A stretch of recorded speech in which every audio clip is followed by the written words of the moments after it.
First guest is a big part of those shows, including this Saturday when BYU and Utah Tech play live on BYU-tv, played linebacker at BYU and in the NFL. He's been a football analyst for BYU-tv for a number of years. Our pleasure to welcome back to the Wise Guys our colleague and friend David Nixon.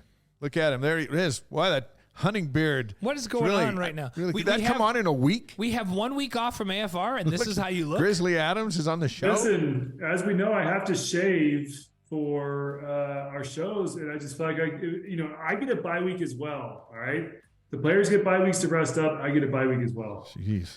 If I don't shave, my face gets itchy. Yeah. I have to shave every day. If I don't shave, my face looks like that. It's like Nixon's got to do. Well, here's the thing about Nixon. He's the manliest of men. He's like Bear Grylls. Bear Grylls. What is whatever name is? Yeah, that's his name. Yeah. If he's like Gaston, really. Yes. If Dave shaves at 8 in the morning and we have a show at 1 in the afternoon, he shaves again at 12:30. It's phenomenal. It's a curse, not a blessing. I'll say he has a 5 o'clock shadow at 10 a.m. How long have you been at BYU-tv? Since 2011. And my story at BYU-tv is interesting because if you recall, I started the season on Countdown to Kickoff, we called it back then, in 2011. But halfway through that year, I got called back by the St. Louis Rams to come be back on the roster. So, I remember you big-timed us. 1 week you were there, and then the next week you were gone. Where's Nix? Yeah. Oh, he's back in the NFL. Unfortunately, BYU-tv was not paying me enough to match the salary of the Rams, and so I had to take off. And then when I finished up playing ball the next year, I came back, and I've been with the team since. So it's been a run with a little bit of interruption in there, but so 11-ish years then, right? Yeah, something like that. 11-ish years, which feels like 20, but yeah, it's been about 11. It feels like 30 to me. The first day seemed like 2 days, and the second day seemed like a week and a day. So that's So among the differences between BYU and everybody else when it comes to sports, there's really none greater than BYU-tv for exposure, access, recruiting. You're a big-time high school product coming out of College Station, Texas years ago, and this big BYU-tv thing's really evolved into a nice weapon for coaches. Yeah, 100%. I mean, I think for the whole program in and of itself, I mean, the fact that you've got wall-to-wall coverage, you got pregame shows, you got postgame shows, we've got AFR where we break down the film. I think if you're a player looking to get exposure, you've got a whole channel dedicated to BYU sports. I think that's a recruiting pitch in and of itself. Beyond the fact that now BYU is, as I look up there, and every time I come on your show, I love looking up at the wall and seeing all these future opponents for BYU. And who BYU will be facing in the years to come. We don't have Texas, and we don't have Oklahoma, but we thought they were bailing early. Since they're going to be in the league for 2 years, we think we should put them down there. Probably we should put them up there with an X across. And just gun them on their way out. Spoken like a true Texas A&M guy. That's right. That's an Aggie right there. Yeah. But no, honestly, I think for BYU, the fact that you're going to the Big 12. You've got BYU-tv to give you more exposure, but you're going to have plenty of enough exposure in the Big 12 in itself. It's a really compelling pitch for kids. And I think you're going to have a lot of kids like myself that I always wanted to come to BYU, even though a lot of those schools on that wall right there offered me. For me, it was always BYU. I always wanted to come to BYU and play at BYU and be part of what BYU is. And I'm so glad I did because, frankly, during that time, we beat a lot of those schools up on that wall. Yeah. And, during independence, they beat a lot of those schools up on the wall. And so I think BYU, what they've got going for them, as well as you throw in the tradition and everything that comes with it, for Klein to go out there to these kids' houses, it's a really compelling pitch.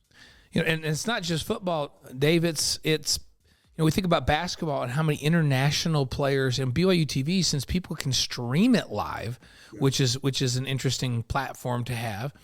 That all over the world, as they go recruiting out there in different sports, they're bringing kids in. We look at this basketball team; it has 3 kids from Africa on the team right now, and their folks could watch every game. Yeah, watch every game. You mentioned the Big 12, Dave. It's going to bring new opportunities for BYU-tv. They're going to be noticed in communities where people have it on their cable network. They just don't even know they have it. And you grew up in a community in Texas, but they'll be able to find it eventually, and they're going to see it. I mean, what's your thought on BYU-tv expanding into the Midwest and the to the South?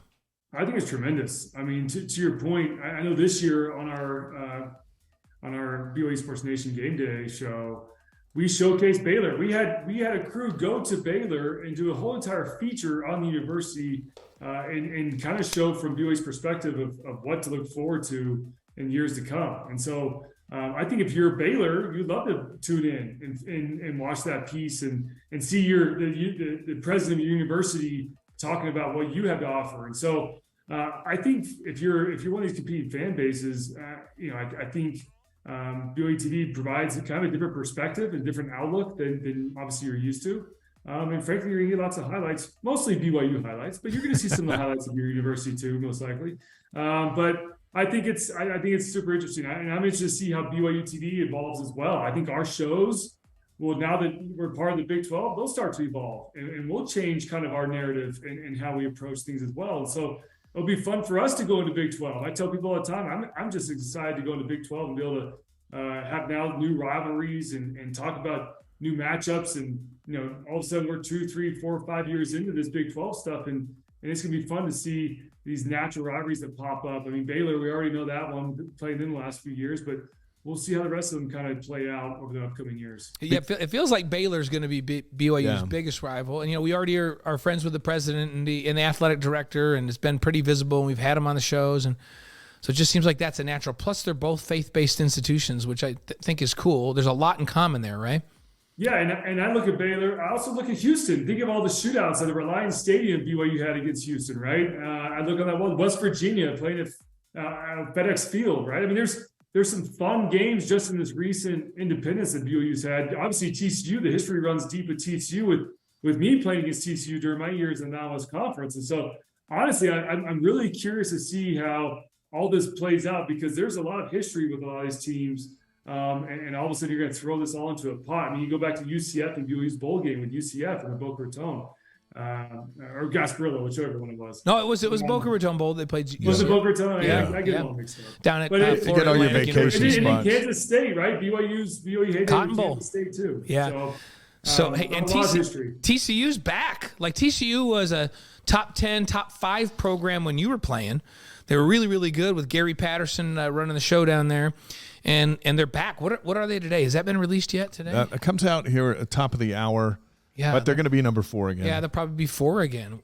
Yeah, you beat Texas, you stay there. Funny story. I was actually just it's crazy. I think it was only a week ago. Last week I went down to Taysom's Monday Night Football game. And as we know, Andy Dalton is the quarterback. Right. Much to our disappointment about that, but yeah. Yeah, it's a whole different subject. But we were on the field before the game, and Andy Dalton's wife came up to say hi to my sister Emily. And so we ended up sitting there chatting with her for about 20 minutes. And my sister Emily pointed out that I played at BYU. And I said, actually, we played your husband, and we smacked him here in Provo. And then he returned the favor the very next year when we go down to Fort Worth, and he smacked us too. So I was like, we went 1 for 1 against. I went 1 for 1 against him. You guys were. Did you play? You played Notre Dame the next year at Notre Dame, I think. We played Notre Dame. That was in 2005. I think they played again in 2009 after I left. 2009. Oh, yeah. That was the year after you were gone. I just remember I was assigned to be at TCU because they were undefeated and ranked in the top 5 and going to the Rose Bowl. So I was there covering that game while BYU was playing at Notre Dame. Yeah. And I didn't get to see the Notre Dame BYU game. Dang it. That was the next year. But we had, like I said, it's for me, it's fun. I mean, there's a couple brands. I'm just looking up there. I don't know if BYU's played Kansas ever? Played Kansas over in the Hawaii Bowl. They played Oklahoma State in the Fiesta Bowl. Yeah. And they played Kansas. Iowa State? Do you remember an Iowa State game? I don't remember I think they've played them in basketball, but I don't remember an Iowa State football game. Texas Tech, have they played Texas Tech? No, I don't think so. Texas Tech has all that history with Mike Leach, who's a BYU guy, but I don't think they've played Texas Tech. Keanu Hill's dad's in the Hall of Fame over there. Cincinnati, they've certainly played. Yeah. In fact, talking to some of the guys, that was one of their favorite stadiums they'd ever played in. Was that very historic? It's an old stadium, really cool stadium that Cincinnati plays in. So David Nixon, former Cougar linebacker, current football analyst on BYU-tv on the Wise Guys tonight. His teams went 22-4. during his last two seasons, 2006 and 2007. So when the schedule was released last year and we saw Utah Tech on November 19th, and we knew that it would be on BYU-tv because we get all the big ones, a little bit of a disappointment, but as this season's played out, suddenly Saturday's game has a lot of significance for the guys we might not see anymore for the postseason. And now it's like, hey, I got to watch that game because we got to make sure BYU wins it. 100%. I mean, this gets them to a bowl game. I mean, Stanford's not having a great season, but as we know, Stanford put up a fight against the Utes, and they put up some fights against other teams, obviously Notre Dame and others. And so, that's not a gimme by any means. And so Utah Tech, this is how you get to a bowl game. And I'm telling you, even though this season hasn't turned out the way that I think all BYU fans or even the players and coaches have hoped, to get to a bowl game is huge any year. We talk about it all the time. There's huge advantages of being able to practice and get these younger guys some reps. And then for the older guys, you get a chance to go play one more game, typically on ESPN or some big channel, and be showcased in front of the entire country. Sometimes you're the only game on that day, which is huge for exposure. But then you get the gifts and all the swag. And listen, I talk about this all the time. Football, unfortunately, is not a sport where you can just go put on some pads when you're 35 years old and go run around and hit each other, right? It's not like basketball where you go play pickup basketball. And so when your days are done at BYU, you're usually done. There's a couple guys that go on and play at the NFL, and good for them. But the majority, 95% of those kids, you're done with football for the rest of your life. And so you have one more opportunity to go play in a bowl game. And once again, I don't care what the final record is. The fact that you get to a bowl game, that's a huge reward. You got to take advantage of it. There is some development stuff that goes into it with the younger kids getting reps, because then you get another 30 days of practice. And so there's some huge benefits from it from a program perspective, but also from a player perspective. Those bowl gifts and that one more chance to kind of get your name out there and rep the Y, rep your name on the back of the jersey, it's big time. Yeah, it is. It's and just to be with your guys again. When you were saying that, Dave, it just like was ringing true to me. I remember I'd signed in the USFL, and then the USFL failed, so I came back to school. And I remember back in school in that winter semester, walking past the practice field, and the whistles were blowing, and I was coming down from class because I was in graduate school now, and looking over the fence and thinking, I don't get to do this ever again. Like, you can't. Like, and you know what? You really don't want to play in the Turkey Bowl because you're going to get hurt playing that kind of football. You just don't know how to play that kind of football. Everybody does. Right? And so yeah, it's kind of an interesting thing. Once it's over, it's over. So for a lot of these guys, this is a big deal. 100%. I mean, I still to this day remember my last few practices. We played against Arizona in the Vegas Bowl in 2008. And I remember those last few practices. I remember that last time. There's a lot of lasts. Like we talk about this week, there's a lot of lasts where you're walking out of the BYU locker room for the last time, right? This is the last chance you get to play in the Linebacker Stadium. But then there's, you go to the bowl game, and there's a lot of lasts there as well, where this is your last chance to play with your buddies, your teammates. And that's I've told you this before too. That's what's so interesting about college football is that you've got these buddies that you've been around for years. A lot of them came in as freshmen together, and you've grown, over 4 years with each other. And you put in this blood, sweat, tears, you're around each other all year long. And it's just such a different culture than the NFL. Because the NFL, you go, and listen, half the team doesn't even show up for OTAs, right? Right. Which is kind of your off-season workouts. And then you get there, and everyone's kind of out. I mean, you want to win games, but everyone's pretty much there just to get paid, all right? It's all about me, and not the team. And you're punching in and punching out. It's just like you're showing up for your job, right? It's a job versus a kind of a game or a sport like it is in college. And so I tell kids all the time, stay as long as you can. I would tell kids I would trade a year or two in the NFL to get one back in college. The money's good, but these kids at BYU, they're all smart. They're all going to make money throughout their lifetime. But the chance to play with your brothers and represent the Y, it's unlike anything else. And you hope that some of these kids who, there's going to be quite a few. It looks like they're going to be underclassmen or juniors or that are going to get recognized early because they're thinking about leaving early. And the message to them is, man, the NFL will always be there. Obviously, injuries can happen, and maybe it's not. But the chance to represent BYU it's unlike anything else. We were just talking to your brother, my son, your team brother Kellen last week, and we were talking about that Arizona game. He had nightmares of the Gronkowski brothers. Yes. I can't remember Rod Gronkowski's brother that played fullback, but we were saying Kellen set a Las Vegas Bowl record for tackles in that game, and he was playing free safety. That's never a good thing. Like, if your free safety has 17 tackles, your defensive scheme's messed up, right? Yeah, we were not prepared.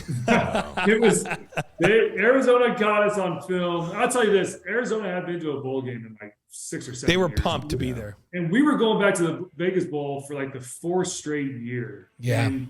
And so were my kids, and we were expecting a better effort. Yeah, I will say we weren't very motivated, and it showed on the field. That was a tough one. They came out firing, and then they just lined up Gronkowski, and they were running seams, wheel routes. Oh, he's ridiculous. It was tough. That was a tough one. So this game, this Saturday, final game of Independence era, right, which is significant, but it's also maybe the last home game that we're ever going to see Puka Nacua and Jaron Hall. What's your thought on that?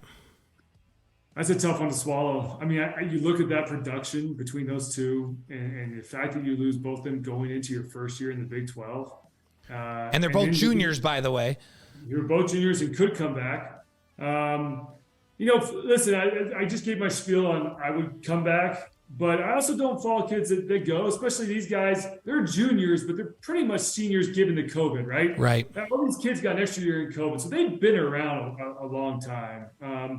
And I will say this about the NFL. There is kind of a mileage tracker on a person's body. And the more years you delay going to the NFL, GMs and scouts look at that and say, listen, he is 25 years old, 26-year-old. His useful life only has another 3, 4, 5 years left on it, right? Unless you're Tom Brady and you play till you're 100. But he's older than me now. He passed me. So it is a tough deal for those guys, but it hurts. It hurts to see them leave, assuming they do leave. Unless we could all pony up like $2 million and have them come back. So if there's anybody out there listening tonight that has an NIL deal that'll take care of those two as well as an NFL contract, let us know because we could possibly keep them, right? Yeah. Let us know. We need to come up with about $600,000. That's all we got to come up with, guys. Yep. Figure it out. Before you roll out your top 5 catches from Puka Nacua, which we've been teasing today, let's. By the way, Jess is watching on YouTube tonight. She says that she says BYU played Iowa State in the early 70s. There you go. So they did play Iowa Iowa State. Thanks, Jess. Here's what head coach Kalani Sitake said during his weekly news conference. Let's listen. Game week, so we had a good bye last week and a week off, and got some time for guys to heal up, and also some time for us to do some extra work. So we're ready to close out our home game schedule in LaVell Edwards Stadium this weekend against Utah Tech. Looking forward to the game. Looking forward to meeting up with players that we recognize and staff that we recognize, and it's gonna be a lot of fun. But also trying to get this game and this win for our outgoing seniors and a few others that are going to be honored, and then we'll see how the game goes. But I feel confident in our preparation, and especially coming off with a bye week, feel good about where we're headed now, and looking forward to competing again. That's the goal.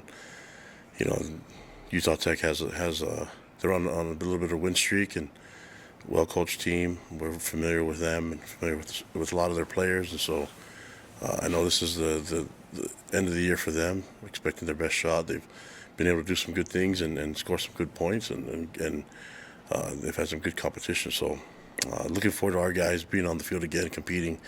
But another week, just get right back at it, and thankful that we had the bye. Now that we're over it, time to get back to work. And we had some good work last week, but now it's time to get back to work and get back in season mode again. Head coach Kalani Sitake. So after 10 straight weeks, they finally get a bye, and now that's behind them. Do you think they recovered their identity in the Boise State game that may have been lost a month earlier? I mean, I don't know what else could help you recover your identity than a huge win on the road against a Boise State team that was on a hot streak, right? I mean, that was a much-needed win, and it was a much-needed win for the win-loss column. But I think it was a bigger win for the psyche of this team. This is a team that had a lot of close games. and we're in it, and all of a sudden things didn't go their way, and finally a game that does go their way, right? And I think for this team, it was huge, and that's one of those victories that you can build upon, right? I mean, that's something you can reference in the offseason of listen, all the hard work can pay off, and you can eke out some games like that. And listen, against Boise State, we talked about this on our shows. Who knows if BYU will play Boise State again anytime soon, right? And so the fact that you've now get your three main rivals, Utah last year, beat them. Last time you played them for a little while, we'll see. You've got Utah State, beat them this year. Yep. And you got Boise State. So your three main rivals you take care of heading into Big 12. That's big time. And that's something that you can hang your hat on. Once again, there's not a lot of stuff this team can hang their hat on because it's been kind of a disappointing season, but there are some victories you can take out of this, and that's being one of them. You went up to Boise on the Smurf turf and took care of business. And Boise's still undefeated in league play, right? They have a big game coming up against Wyoming, which I think will decide that division. Yeah, I'm looking. So Boise State's losses they lost to Oregon State in their opener. Lost to UTEP. And they lost to UTEP and they lost to BYU. They're undefeated in conference. Boise State could go on and win the Mountain West Conference. They got to go to Laramie. I think Wyoming just has one loss. They play at Laramie. Wyoming's got one loss in conference. So both teams are 7-3, and then they host Utah State. Utah State's 5-5. Boise State's 7-3. Really good chance they finish 9-3, win the Mountain Division. Are they still in divisions? I know Pac-12 eliminated. I think they are. I think they are for this year. Yeah, and then go to their championship game and could have another 10-win season. So that's a big win. I told Dave earlier. I told him that I thought that Boise State was probably the best win of the year. When they beat Baylor, they were still healthy, and South Florida, they was a big win as they played great on both sides of the ball. But considering all the circumstances, the downward trend, all of the injuries, to beat what I think is a quality Boise State team, I think it might have been the best win. What's your thought? What's the best win on the schedule this year for them? 100%. I totally agree. And I will say this. I was impressed with this team for coming together, but I got to give you a lot of credit to this coaching staff. I mean, that takes a lot of manpower, a lot of motivation to take a team that's on a 4-game losing streak and to get them ready to play on the road against Boise State, against a good Boise State team. And so I love their game plan. I thought they came in well, really focused, and I think from a kind of play calling perspective as well as the assignments, it looked like everything was really sharp. Yeah, there were some errors as there always are in games, but I thought all in all that coaching staff got those guys up to play, and credit to the players. I mean, once again, so many starters, so many contributors out with injuries, and the fact that this team's kind of stepped up and had that next man mentality, and they go up there and beat, like you said, a really good Boise State team that was relatively healthy in that game. Yeah. And so the fact that BYU kind of going in there limping a little bit is able to come out with the win, I'm telling you, that's something that will provide a much-needed confidence boost for this team to hopefully finish this season and then head into next season. Before you roll out Puka's top 5, look what you got going on behind you. It appears to me that your wife left you one cubicle to decorate. See what I'm talking about, Blaine? He's got the football and the helmet and then up there. All of a sudden, you just got a helmet and a football. No, he's got a Raiders thing over his right shoulder. So yeah. I'll say this: my little kids come in my office, and I don't know where half my stuff goes in here. All right, and so I've kind of hodgepodge. This is my Raiders brick. Yeah, I see that. That's a brick. Oh yeah, there's a replica. Yeah. There's one of these. This is a replica. There's one of these at the Raiders new stadium. We went and found it when we went and did the game there. I went and found your brick. Yeah, did you find it? I actually still never found it. Yeah, I found your brick and I found Todd Christensen's brick. Hey, my man. Take care of my boys right there. I'm telling you. You got my helmet. Yeah, I see that. I just see the one. You got 2 helmets there. Our little 2 boxes probably. What's that ball? This is. I've told you guys this story, right? Well, there's no risk of someone not knowing whose ball that is. Yeah. Right here, in case you can't see it. This was. I'll be quick with the story. All right. In fact, it relates to me having to go back to St. Louis. It relates to our show.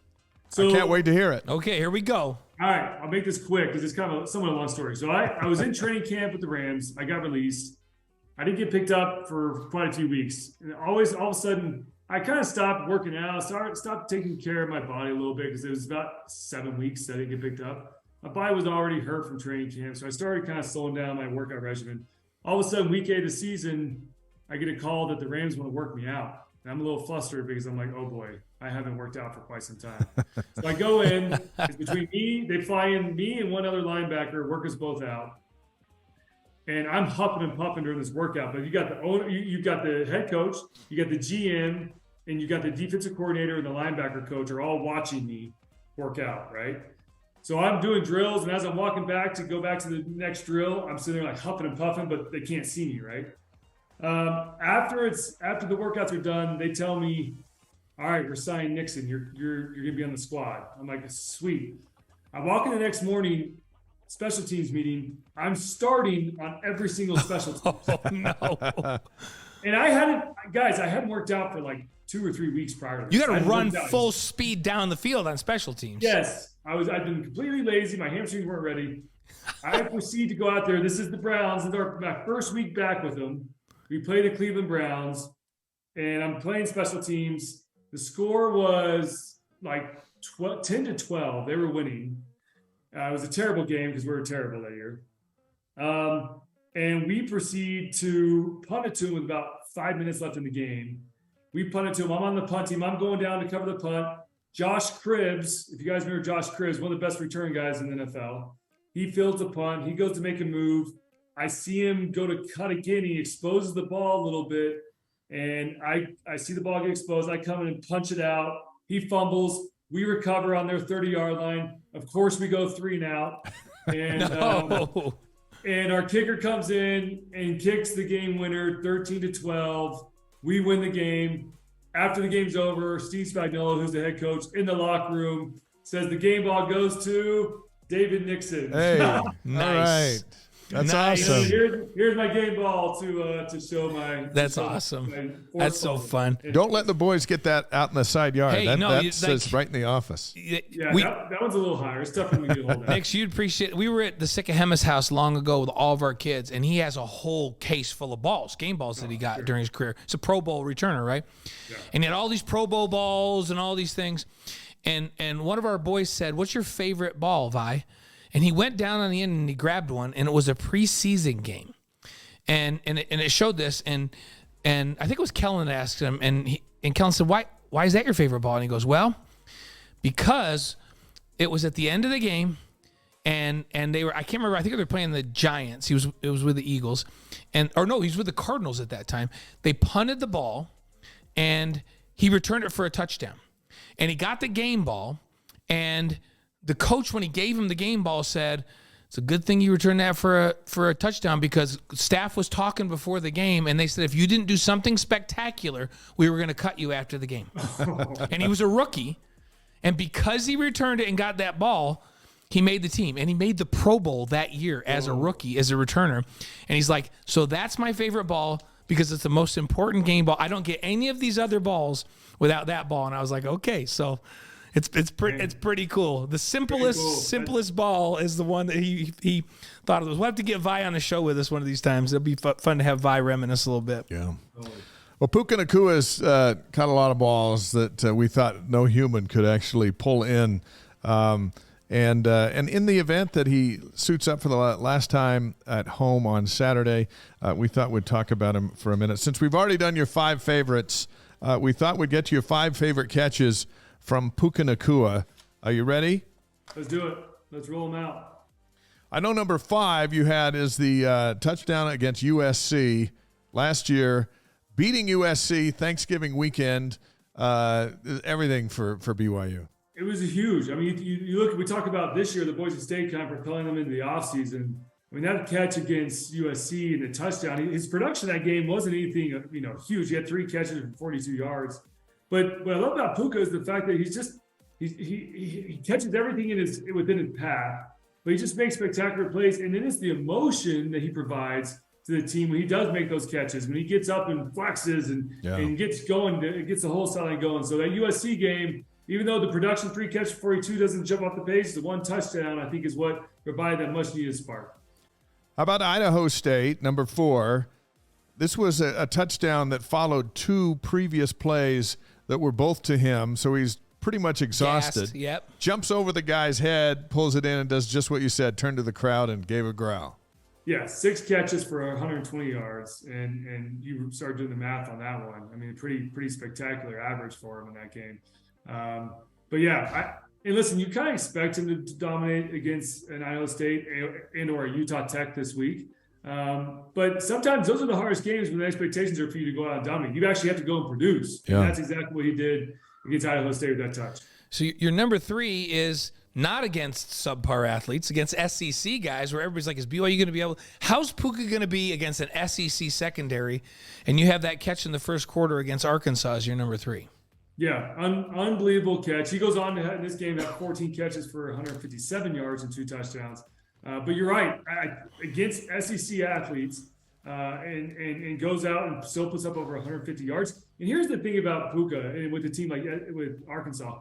They know that he's getting the ball. The whole stadium knows Puka is getting the ball. And he still goes out there and puts up those numbers against phenomenal athletes. And Puka, just being Puka, comes up with that big one against Arkansas. Number 2 up in Boise, and it's not the number 1 in Boise, it's the number 2 in Boise where he shows that that's where he gets both feet in. Both feet. Looks like an NFL receiver is what he looks like. Man, that toe touch, I mean, listen, credit to him. If he does go pro, which sounds like he probably will, he's got to put some film, put some plays on film, put it on tape, and that's exactly what he did in that game. The two toes, while he's falling out of bounds, and the wherewithal to hold on to the ball, extend the body, and keep both toes, not just one, but both in, definitely worthy. And of course, your number 1. Is this not everybody's number 1? Well, you just tell us what it was. Listen, yes, of course. The winning touchdown against Boise State on a 4th down to go up, and I mean the concentration, especially when you got a guy. If you remember, his jersey is pulled off his pads. He'd been held prior to that play. He's getting just held all over the place. To go up, tip the ball, and still, while he's falling, you got a guy draped on him to concentrate, get the ball. And then, of course, this one was a one toe, but the toe touch and just barely in bounds to come down. I mean, unbelievably athletic play. And when he transferred here to BYU from Washington, we heard a lot of great things about Puka, and he has 100% lived up to the hype. Yeah. And I've loved having him here at BYU. The plays that he brings, but honestly, the emotion he brings to that team as well is going to be probably the biggest hole that will be left with this team going forward next year, because he provides that. I mean, we interview him all the time on BYU-tv. Has he ever not had a smile on his face? I mean, listen, when they lose games, you can tell he's bugged, but he still has a smile on his face talking to people. The guy just has this. He loves the game, right? We talked about Gunner's a guy that loves the game, but does anyone love the game more than Puka Nacua? It doesn't seem like it. His competitiveness, honestly, and the way he approaches the game, I put it up there with Max Hall. The way that he loves the game of football and how competitive he is, I put him up there with Max Hall, who I think is probably number 1, at least in my book. Guys who I've been around, Max is number 1 for me. I think Puka is a 1B, and could maybe have his own case against Max. Man, they're gonna miss his leadership next year. Yeah, just like they missed his brother's leadership this year. Yeah, when we talk about leadership, it's interesting because I've had some conversations with Kalani about this, and he talks about guys that they lost last year. Nobody thinks about Samson Nacua, but Kalani does, because Samson Nacua was one of the best leaders on that football team for the same reasons that Puka is. Something about that family and how much they love playing football and how much pure enjoyment they get out of it, but how much confidence they bring to their teammates around them when they're on the field. So Samson was much missed, not for his production, but for his leadership. And Puka's going to be both when he's gone next year. No question. All right, brother, thank you for hanging with us tonight. We've got a full Saturday, so I don't know how you're going to get that beard under control by Saturday, but if you start tomorrow and just go in increments, you may be, because you got to put makeup on and all that stuff. If you're bored Saturday, you can hike up to the Marriott Center with us and call the basketball game after the football game. I'll see you guys there. Okay, sounds good. Sounds good. The great David Nixon, BYU-tv football analyst. All right, we'll see you Saturday on the Tube. Thanks, Dave. Right, see you, brother. Appreciate it. Thanks. Good to have you back in town. Yep. Awesome. See you. All right.